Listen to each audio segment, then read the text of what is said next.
according to the axis of shafts there are three types of gear. We classified gears into three types.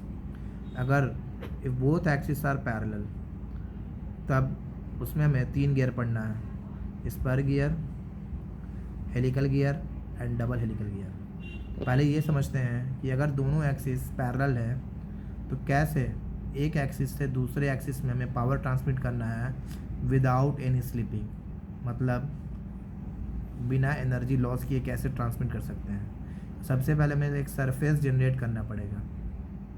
तो दोनों axis parallel है तो वहाँ पे हम लोग उनके बीच में एक जनरेटिंग लाइन दिया, उस जनरेटिंग लाइन से एक सरफेस बनाते हैं और वो सरफेस मिलता है हमें सिलेंड्रिकल सरफेस। मतलब जब भी दो एक्सिस पैरेलल होता है और उनके बीच में हमें पावर को ट्रांसमिट करना with the help of gear, तो हमें कैसा ये सरफेस लेना पड़ेगा, सिलेंड्रिकल सरफेस। और उस सिलेंड्रिकल सरफेस पर हम लोग टीथ लगा देंगे, ठीक है। अब चलिए हम लोग सबसे पहले स्पर गियर पढ़ लेते हैं। स्पर गियर क्या होता है? स्पर गियर में teeth are straight and parallel to the axis of rotation. यहाँ पे सडन इंगेजमेंट, सडन डिसएंगेजमेंट होता है, इम्पैक्ट स्ट्रेसेस आता है और इसलिए इसको हम लोग यूज़ नहीं करते। 99% ये फेल हो जाता है। 1% यूज़ करते लो पावर ट्रांसमिशन में, डेट इज़ क्लॉक में। इसका एंगुलर वेलोसिटी रेशियो क्या होता है, या क्या बोलते हैं उसको, ω2/ω1 क्या होता है 3। और इसका एडवांटेज क्या हो जाता है तो बोल सकते हैं हम लोग नो एक्सियल थ्रस्ट। अब हम लोग बात करेंगे हेलिकल गियर। हेलिकल गियर में teeth are straight and incline to the axis of rotation. यहाँ पर हमारा राइट हैंड हेलिकल गियर होता है, एक लेफ्ट हैंड हेलिकल गियर होता है। अपोजिट ही हैंड को हम लोग मेट करवाते हैं। यहाँ पे क्या होता है, ग्रेजुअल इंगेजमेंट होता है, इम्पैक्ट स्ट्रेसेस नहीं आता है, 98% यही यूज़ करते हैं। और क्या था यहाँ पे, बट एक्सियल थ्रस्ट आ जाता है, ठीक है।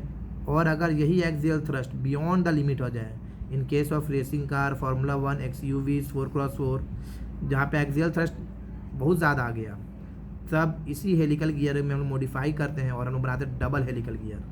उसमें हम लोग एक ही गियर में लेफ्ट हैंड भी डालते हैं, राइट हैंड भी डालते हैं, और दूसरे गियर में भी क्या करेंगे, लेफ्ट हैंड भी डालेंगे, राइट हैंड भी डालेंगे। इट मीन्स ताकि जो एक्सियल थ्रस्ट आ रहा है, एक्सियल फोर्स आ रहा है, वो क्या हो जाए, कैंसिल हो जाए। तो डबल हेलिकल गियर कब यूज़ करते हैं, जब एक्सियल थ्रस्ट का वैल्यू क्या हो जाए, बियॉन्ड द लिमिट। और डबल ही हेलिकल गियर को बोलते हैं हम लोग हैरिंग बोन गियर। अब हम लोग आ जाते हैं according to the axis, when axis are intersecting, मतलब दोनों एक्सिस क्या हो रहा है, इंटरसेक्ट कर रहा है, तब हम लोग कैसे ये पावर को ट्रांसमिट करेंगे। सबसे पहले हमें एक सरफेस जनरेट करना पड़ेगा, क्योंकि गियर कंडीशन होता है, दो एक्सिस के बीच में हमको पावर ट्रांसमिट करना है। तो हम चेन से भी कर सकते हैं, बेल्ट से भी कर सकते हैं, लेकिन वो सब में क्या होता है, एनर्जी का लॉस होता है। अगर हमें पावर ट्रांसमिट करना विदाउट एनी एनर्जी लॉस, तो हमें एक ऐसा सरफेस जनरेट करना पड़ेगा ताकि वहाँ पे हमें प्योर रोलिंग मिल सके। तो जब भी दो एक्सिस इंटरसेक्ट करता है तो हम लोग जनरेटिंग लाइन से हम लोग कोनिकल सरफेस को जनरेट करते हैं, और उस कोनिकल सरफेस पे अगर हम लोग गियर टीथ दे देते हैं तो उसे बोलते हैं बीवेल गियर। अब बीवेल गियर फर्दर 3 टाइप्स का होता है, straight bevel gear, zerol bevel gear और helical bevel gear. Straight bevel gear just similar to spur gear होता है। यहाँ पर भी teeth are straight and parallel to the axis of rotation होता है, यहाँ पे साइज 0 होता है। जीरोल बीवेल गियर भी सिमिलर टू स्ट्रेट ही बीवेल गियर है, यहाँ पे टीथ स्ट्रेट या इंक्लाइन सरफेस थोड़ा सा होगा और यहाँ पर लिटिल बिट एंगल होगा, मतलब हल्का सा साइड का वैल्यू होगा ऑलमोस्ट 0 डिग्री होता है। It mean side 2 to 5 degree होता है। स्ट्रेट बीवेल गियर हो चाहे जीरोल बीवेल गियर हो, ऑलमोस्ट दोनों सिमिलर है, और 99% ये यूज़ नहीं होता, क्योंकि यहाँ पे क्या आता है, इम्पैक्ट स्ट्रेसेस आता है। तो अब क्या बचा, helical bevel gear. Helical bevel gear का डिफरेंशिएशन होता है, teeth are straight and incline to the axis of rotation. यहाँ पे लेफ्ट हैंड हेलिकल गियर होता है, एक होता है right hand helical bevel gear, ठीक है। तो अब और यही हम लोग 98% यूज़ करते हैं, कब, जब इंटरसेक्टिंग शाफ्ट में हमें पावर को ट्रांसमिट करना हो। तो अब एक इंटरसेक्टिंग शाफ्ट का स्पेशल केस आता है, जब दोनों इंटरसेक्टिंग शाफ्ट आपस में 90 डिग्री बना लें, तब अगर हमें पावर को ट्रांसमिट करना है तब भी हम लोग बीवेल गियर लगाएंगे। और अगर दोनों बीवेल गियर का सेम साइज हो, सिमिलर हो, कंडीशन याद रखिएगा, दो इंटरसेक्टिंग शाफ्ट के बीच का 90 डिग्री होना चाहिए, और उसमें जो गियर बना रहे हो सिमिलर साइज का बना रहे हैं, तब वैसे बीवेल गियर को हम बोलते हैं मिट्रेस बीवेल गियर या मिट्रे, MITRES, मिट्रेस बीवेल गियर। तो इसमें एंगुलर वेलोसिटी का रेशियो क्या हो जाएगा, ω2/ω1 1 होता है। क्यों, क्योंकि दोनों का साइज़ क्या है, सेम है।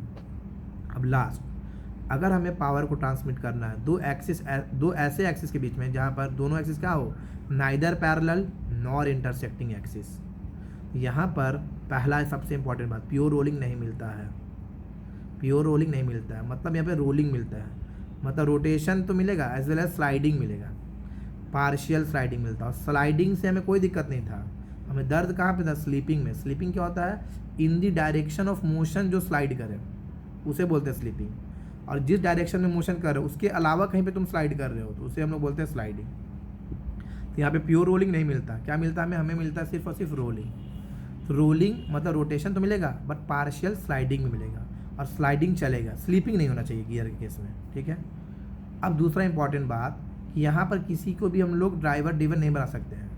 वो दोनों गियर में से ड्राइवर वही गियर बनेगा जो दूसरे वाले गियर के स्टैटिक फ्रिक्शन के मैक्सिमम वैल्यू को भी ओवरकम कर सके, मतलब उसके भी लॉसेस को बियर कर सके, तो उसी बॉडी को हम लोग क्या बोलेंगे, ड्राइवर, ठीक है। तो आइए समझते हैं कैसे करेंगे। तो हम लोग केस क्या है, neither parallel nor intersecting shafts से हमें क्या करना है, पावर को ट्रांसमिट करना है। सबसे पहले यहाँ पे जनरेटिंग लाइन लेंगे, उसे बोलते हैं स्क्यू लाइन। स्क्यू लाइन यहाँ पे क्या होता है, neither parallel nor intersecting to both axis. ये कोई तीसरे ही स्पेस में है, एक एक्सिस कोई दूसरे, पहला एक्सिस कोई और स्पेस में है, दूसरा एक्सिस कोई और स्पेस में है, और जो जनरेटिंग लाइन है वो भी हमारा कोई थर्ड स्पेस में है। उस जनरेटिंग लाइन से हम लोग एक सरफेस जनरेट करेंगे, और उस सरफेस को बोलते हैं हाइपरबोलॉइड, जो कि दोनों एक्सिस पे क्या होगा, वो जो जनरेटिंग लाइन का तो कॉमन लाइन होता है जहाँ से हम लोग दोनों एक्सिस पे क्या करते हैं, सरफेस जनरेट करते हैं। और neither parallel nor intersecting shaft में कैसा सरफेस मिलता है, हाइपरबोलॉइड, ठीक है।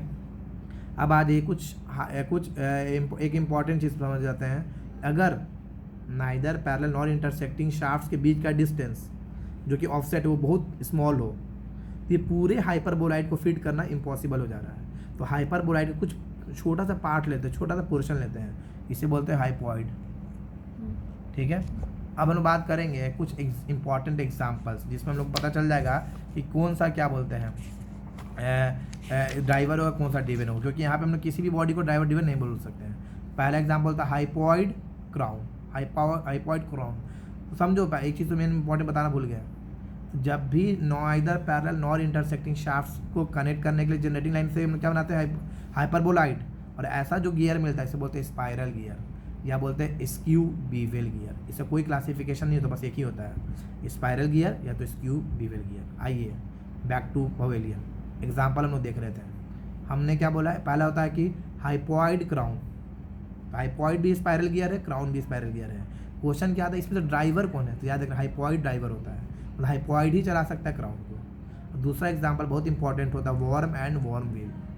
वॉर्म एंड वॉर्म व्हील में वॉर्म ड्राइवर होता है और वॉर्म व्हील क्या होता है हमारा, ड्रिवन होता है। अब इसमें कुछ इंपॉर्टेंट पॉइंट होता है, वॉर्म का डायमीटर कम होता है, वॉर्म व्हील का ज़्यादा होता है डायमीटर। कैसे याद करेंगे, वॉर्म व्हील है तो व्हील सोच के डायमीटर ज़्यादा होता है। दूसरा स्पाइरल एंगल किसका ज़्यादा होगा, वॉर्म का होगा, क्योंकि ज़्यादा स्पाइरल एंगल होगा तभी तो उसके maximum value of static friction को ओवरकम कर सकता है। इसीलिए हम लोग क्या बोलते हैं कि वॉर्म का डायमीटर कम होगा और वॉर्म ही का स्पाइरल एंगल ज़्यादा होगा, वॉर्म व्हील का डायमीटर ज़्यादा होगा, स्पाइरल एंगल कम होगा। और इसका फेमस यूज़ किया करते हैं हाई स्पीड रिडक्शन रेशियो में। वॉर्म एंड वॉर्म व्हील कहाँ पे यूज़ करते हैं, जहाँ पे हमको स्पीड जल्दी से घटाना है, तो वहाँ पे क्या यूज़ करेंगे, वॉर्म एंड वॉर्म व्हील।